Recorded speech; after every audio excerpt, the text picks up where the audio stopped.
നമസ്കാരം. പാകിസ്ഥാൻ കേന്ദ്രീകരിച്ചുകൊണ്ട് പ്രവർത്തിക്കുന്ന ലഷ്കർ ഇ തൊയ്ബ എന്ന് പറയുന്ന ഭീകരവാദ സംഘടനയുടെ തലവനായിട്ടുള്ള റിസ്വാൻ ഹനീഫ് ഇയാൾ കഴിഞ്ഞ കുറച്ച് ദിവസങ്ങൾക്ക് മുന്നേ മാധ്യമ പ്രവർത്തകരോട് പറഞ്ഞൊരു കാര്യം, അല്ലെങ്കിൽ പാകിസ്ഥാനിലെ മാധ്യമങ്ങളോട് പറഞ്ഞതാണ്.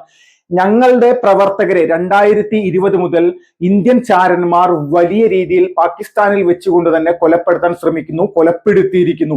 അവർ ഇനിയും വിവിധ രീതിയിലുള്ള ആക്രമണങ്ങൾ പാകിസ്ഥാനിന്റെ മണ്ണിൽ ആസൂത്രണം ചെയ്യുകയാണ്. ലഷ്കർ ഇ തൊയ്ബയുടെ നിരവധി പ്രവർത്തകരെ വധിക്കാൻ ഇനിയും അവർ നിരവധി ഗൂഢാലോചനകൾ നടത്തിക്കൊണ്ട് മുന്നോട്ട് പോവുകയാണെന്നുള്ള രീതിയിലേക്കാണ് പറഞ്ഞത്. കൂട്ടത്തിൽ പറഞ്ഞു, ഞങ്ങളുടെ 30ഓളം കാര്യകർത്താക്കളെ, 30ഓളം ലഷ്കർ ഇ തൊയ്ബയുടെ നേതാക്കന്മാരെയാണ് ഇവർ കൊലപ്പെടുത്തിയിരിക്കുന്നത്, തിരിച്ചടിക്കുമെന്നുള്ള രീതിയിലൊക്കെയാണ് കഥകളൊക്കെ പറഞ്ഞ് പിന്നീട് ഇയാൾ വരുന്നത്. അപ്പൊ നമ്മളെല്ലാവരും മനസ്സിലാക്കുക, നമ്മുടെ രാജ്യത്തെ, ഇന്ത്യ മഹാരാജ്യത്തെ ഈ ലഷ്കർ ഇ തൊയ്ബ എന്ന് പറയുന്ന ഭീകരവാദ സംഘടന ഏറ്റവും കൂടുതൽ ആക്രമിച്ചിരിക്കുന്നത് 2004-നും 2014-നും ഇടയിലുള്ള ഈ 10 വർഷ സമയമാണ്. ഈ 10 വർഷത്തിനുള്ളിൽ നമ്മുടെ രാജ്യത്ത് വിവിധ ആക്രമണങ്ങൾ നടത്തുക മാത്രമല്ല, ഇന്ത്യ മഹാരാജ്യത്ത് ഇവരുടെ വേരുറപ്പിക്കാൻ ഇവർക്ക് സാധിച്ചു എന്നുള്ളതാണ്. നമ്മൾക്കറിയാം, കേരളത്തിൽ നിന്നടക്കം എത്രയോ ലഷ്കർ ഇ തൊയ്ബയുടെ പ്രവർത്തകരെ അറസ്റ്റ് ചെയ്തിട്ടുണ്ട്. എത്രയോ പേർ ഇപ്പോഴും ബാംഗ്ലൂർ സ്ഫോടനവുമായി ബന്ധപ്പെട്ടുകൊണ്ടൊക്കെ അകത്ത് കിടക്കുന്നുണ്ട്. അങ്ങനെ പല ഭീകരവാദ തലവന്മാരെയും ഭീകരവാദത്തിലേക്ക് നിരവധി ആളുകളെയും സൃഷ്ടിച്ചെടുക്കാൻ ഈ ലഷ്കർ ഇ തൊയ്ബ എന്ന് പറയുന്ന പാകിസ്ഥാൻ കേന്ദ്രീകരിച്ചുകൊണ്ട് പ്രവർത്തിക്കുന്ന ഈ ഒരു ഭീകരവാദ സംഘടനക്ക് ഇന്ത്യയിൽ സാധിച്ചു എന്നുള്ളതാണ് ഏറ്റവും വളരെ അത്ഭുതകരമായിട്ട് നമുക്ക് കാണാൻ സാധിക്കുന്നത്. കാരണം ആ സമയത്ത് നമ്മുടെ സർക്കാർ, നമ്മുടെ ഈ ഭീകരവിരുദ്ധ സ്ക്വാഡുകളെല്ലാം ഈ ഭീകരവാദികളെ തളച്ചിടാനും അവരെ ഇല്ലായ്മ ചെയ്യാനും അഹോരാത്രം പ്രവർത്തിക്കാൻ ശ്രമിക്കുമ്പോഴും അവർക്കൊരു തടയിട്ടുകൊണ്ടാണ് യഥാർത്ഥത്തിൽ അന്നത്തെ ഗവൺമെന്റ് ഇവിടെ മുന്നോട്ട് പോയിരുന്നത്. ഇവർക്ക് ഇതിനെ പ്രതിരോധിക്കാനോ ഇതിനെ നശിപ്പിക്കാനോ ഇതിന്റെ എവിടെ നിന്നാണോ ഈ ഭീകരവാദികൾ ആക്രമണം നടത്തുന്നത് അതിനെ എതിരെ ഒരു നിലപാട് സ്വീകരിക്കാനോ സാധിച്ചിരുന്നില്ല എന്നുള്ളതാണ് യഥാർത്ഥത്തിൽ നമ്മൾ മനസ്സിലാക്കേണ്ടത്. ആ ഒരു സർക്കാരിന് ഇന്ത്യ മഹാരാജ്യത്തെ ജനങ്ങളുടെ സുരക്ഷിതത്വത്തിൽ ഒരു തരത്തിലുമുള്ള ഉത്തരവാദിത്വം ഉണ്ടായിരുന്നില്ല. 2004-2014 ഇടയിൽ നിരവധി നഗരങ്ങൾ, മുംബൈ ആയിക്കോട്ടെ, ദില്ലി ആയിക്കോട്ടെ, ഹൈദരാബാദ് ആയിക്കോട്ടെ, അഹമ്മദാബാദ് ആയിക്കോട്ടെ, വിവിധ പ്രദേശങ്ങൾ കേന്ദ്രീകരിച്ചുകൊണ്ട് ഒരുപാട് ആക്രമണങ്ങളാണ് ഈ പറയുന്ന ലഷ്കർ ഇ തൊയ്ബ എന്ന് പറയുന്ന ഭീകരവാദ സംഘടന ഇവിടെ നടത്തി. ഇതിനൊരു അറുതി വരുത്താനായിട്ട് സാധിച്ചത് 2014 നരേന്ദ്രമോദി സർക്കാർ അധികാരത്തിൽ വന്നതിന് ശേഷം തന്നെയായിരുന്നു. ഈ നരേന്ദ്രമോദി സർക്കാർ അധികാരത്തിൽ വന്നതിന് ശേഷവും പാകിസ്ഥാനിൽ കയറിയൊരു അറ്റാക്കിംഗ് എന്നുള്ള രീതിയിലേക്കുള്ള പല രീതിയിലുള്ള ഒരു മിന്നലാക്രമണമൊക്കെ നമ്മൾ നടത്തിയ സർജിക്കൽ സ്ട്രൈക്ക് പോലെയുള്ള കാര്യങ്ങൾ നമ്മൾക്ക് ചെയ്യാൻ സാധിച്ചത് 2014 നരേന്ദ്രമോദിയുടെ അധികാരത്തിൽ വന്ന ആ ഒരു പവർ ഉപയോഗിച്ചുകൊണ്ട് ജനങ്ങളുടെ ആ ഒരു വിശ്വാസം അതെന്ന് നിലനിർത്താൻ ഈ പറയുന്ന ആക്രമണങ്ങൾ കൊണ്ട് ഇന്ത്യക്ക് സാധിച്ചു എന്നുള്ളതാണ്. അപ്പോൾ ഭീകരവാദികൾ നമ്മുടെ രാജ്യത്ത് വന്ന് ആക്രമണം നടത്തിയാൽ തിരിച്ച് അവരുടെ രാജ്യത്ത് പോയി അവരുടെ മടയിൽ പോയി ആക്രമിക്കുന്ന തരത്തിലേക്കുള്ള നിലപാടുകൾ സ്വീകരിക്കാനായിട്ട് നരേന്ദ്രമോദി സർക്കാരിനെ സാധിച്ചിട്ടുള്ളൂ. ഇതാണ് നിലവിൽ കേന്ദ്ര സർക്കാരിന്റെ ഇന്ത്യ മഹാരാജ്യത്തോട് ചെയ്യുന്ന ഏറ്റവും വലിയ ഒരു കൂറിന്റെ അടിസ്ഥാനം, ഒരു സംശയമില്ല. അതിന്റെ ഭാഗമായിട്ട് തന്നെയാണ് ഈ 30ഓളം ലഷ്കർ ഇ തൊയ്ബയുടെ തലവന്മാരെ പാകിസ്ഥാനിന്റെ മണ്ണിൽ കയറിക്കൊണ്ട് തീർത്തുകൊണ്ട് നരേന്ദ്രമോദിയുടെ നേതൃത്വത്തിലുള്ള ഈ ഒരു സർക്കാരിന്റെ ഏജൻസികൾ ഇവിടെ ചെയ്തിരിക്കുന്നത് സംശയമില്ല. നമ്മൾക്ക് എല്ലാവർക്കും അറിയാം, ഇത് യാഥാർത്ഥ്യമാണ്.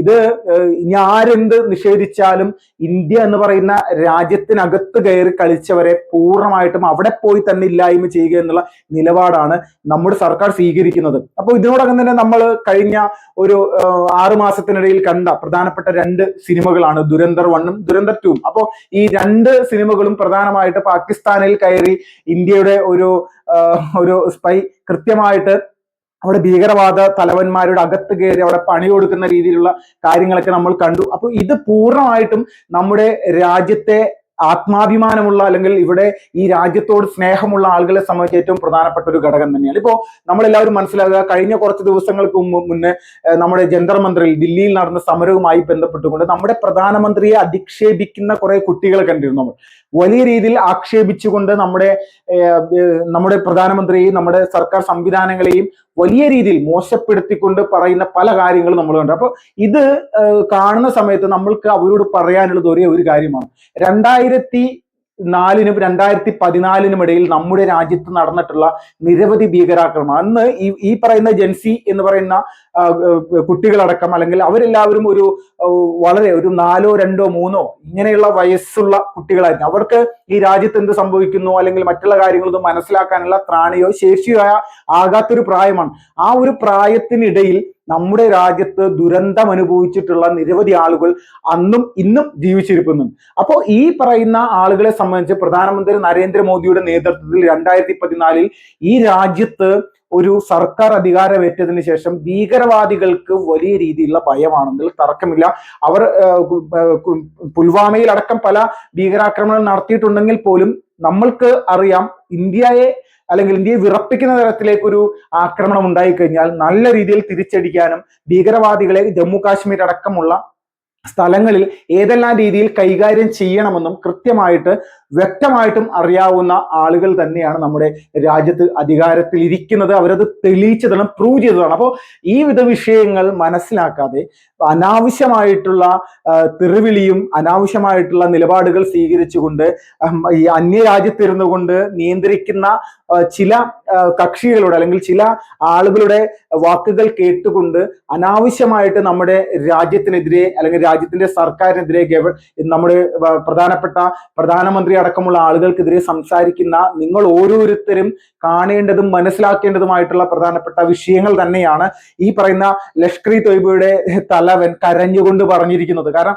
അവരെ സംബന്ധിച്ച് ഇന്ത്യ എന്ന് പറയുന്ന രാജ്യത്തെ പൂർണ്ണമായിട്ടും തകർക്കുക, ഇന്ത്യയെ ലോകത്തിന് മുന്നിൽ ഇതൊരു സുരക്ഷയില്ലാത്ത ഒരു രാജ്യമാണെന്നും ഇന്ത്യയിലെ ജനങ്ങളെ ഏത് സമയത്ത് വേണമെങ്കിലും കൊലപ്പെടുത്താൻ സാധിക്കുന്ന തരത്തിലേക്കുള്ള നിലപാടുകൾ സ്വീകരിക്കുന്ന ഒരു സംഘടന പാകിസ്ഥാൻ കേന്ദ്രീകരിച്ചുണ്ട് എന്നുള്ള രീതിയിലൊക്കെയാണ് അവരുടെ വലിയൊരു ആവേശം കുറെ നാളുകളായിട്ടുണ്ടായിരുന്നു. പക്ഷെ 2014 ശേഷം നരേന്ദ്രമോദി വന്നതിന് ശേഷം ഈ രീതിയിലുള്ള ആവേശങ്ങളെല്ലാം പൂർണ്ണമായിട്ടും ഇല്ലാതെയാകുന്ന ഒരു അവസ്ഥ തന്നെയാണ്, ഇതിലൊരു സംശയമില്ല.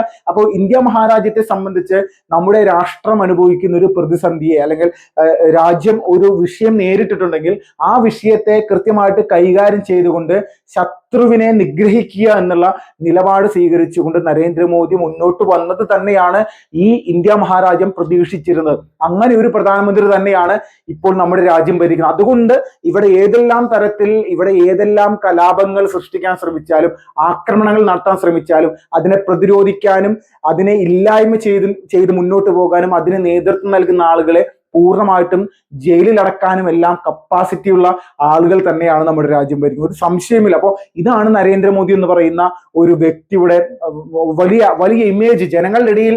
നിങ്ങൾ ചിന്തിച്ചിട്ടുണ്ടോ പൂർണ്ണമായിട്ടും നമ്മുടെ രാജ്യത്ത് മുക്കിലും മൂലയിലും നരേന്ദ്രമോദി എന്ന് പറയുന്ന ഒരു വ്യക്തിയുടെ വ്യക്തിപ്രഭാവം ഇതുപോലെ വളർന്ന് പന്തലിക്കാൻ ഉണ്ടായ കാരണം എന്താണെന്ന് വെച്ചാൽ രാജ്യസ്നേഹികൾ എന്താണോ ആഗ്രഹിക്കുന്നത് ആ ആഗ്രഹത്തിനപ്പുറത്തേക്ക് വളരാനായിട്ട് നരേന്ദ്രമോദിക്കും ഇന്ത്യ ഗവൺമെന്റിനും സാധിച്ചു എന്നുള്ളത് തന്നെയാണ്. ഇത് തന്നെയാണ് ഇപ്പോൾ ലഷ്കർ ഇ തൊയ്ബയുടെ നേതാവിന്റെ നാവുകളിൽ നിന്ന് വരുന്ന സമയത്ത് നമ്മൾക്കുള്ള ഒരു ആനന്ദവും. കാരണം ആ ഭീകരവാദികൾ അല്ലെങ്കിൽ നമ്മുടെ രാജ്യത്ത് പല ഘട്ടങ്ങളിലായിട്ട് നടത്തിയിട്ടുള്ള ആക്രമണങ്ങൾക്ക് നേതൃത്വം നൽകിയ ആളുകൾ പിടഞ്ഞു വീണ് പാകിസ്ഥാന്റെ മണ്ണിൽ തന്നെ മരിക്കുന്ന സമയത്ത് നമ്മളെ സംബന്ധിച്ചത് ആശ്വാസമാണ്. അതാണ് നരേന്ദ്രമോദി എന്നുള്ളത് അദ്ദേഹം ഒരിക്കൽ കൂടി തെളിയിക്കുകയാണ്. പാകിസ്ഥാന്റെ മണ്ണിൽ കയറിക്കൊണ്ട് 30ഓളം ഭീകര തലവന്മാരെ ഇന്ത്യയുടെ ഏജൻസികൾ തീർത്തു അല്ലെങ്കിൽ ഇന്ത്യയുടെ ചാരന്മാർ തീർത്തു എന്ന് പറഞ്ഞാൽ അത് അഭിമാനകരമാണ്, അതിലൊരു സംശയമില്ല. വന്ദേ മാതരം.